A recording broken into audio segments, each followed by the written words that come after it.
नाही, डोंबिवली ते ठाणे अशी बस व्यवस्था सुरू माननीय प्रदेशाध्यक्ष रवींद्र चव्हाण साहेब यांच्या नेतृत्वाखाली आज झालेली आहे. या ठिकाणी आज आमचे जिल्हाध्यक्ष नंदू परब असतील, भारतीय जनता पार्टीचे सर्व नगरसेवक उपस्थित होते आणि डोंबिवलीकरांसाठी ही पर्वणीच आहे.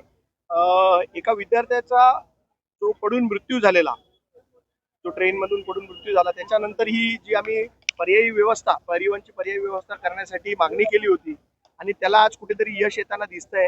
आणि याच्यामुळे डोंबिवलीतील खूप नागरिक जे ठाण्याला प्रवास करणार आहेत त्यांना मोठ्या प्रमाणात दिलासा मिळणार आहे. ही बस व्यवस्था कंटिन्यू चालली पाहिजे.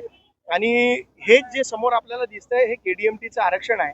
लवकरच आम्ही हे आरक्षण डेव्हलप करून इथे चार्जिंग स्टेशन्स उभे करतोय, जेणेकरून इथे चार्जिंग स्टेशन्स उभे झाल्यानंतर आपण इलेक्ट्रिक बस आणि एसी बसेसची देखील सुविधा ठाण्याला जाणाऱ्या माझे जे नागरिक आहेत.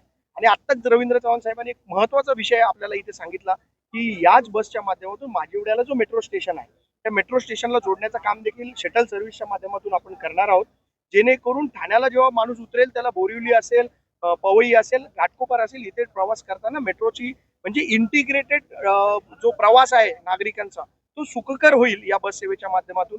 मला असं वाटतं ही भारतीय जनता पार्टीच्या माध्यमातून ही तर नांदी आहे आणि मोठं याच्यामधून काहीतरी सुरू होईल अशी आम्हाला सगळ्यांना अपेक्षा आहे.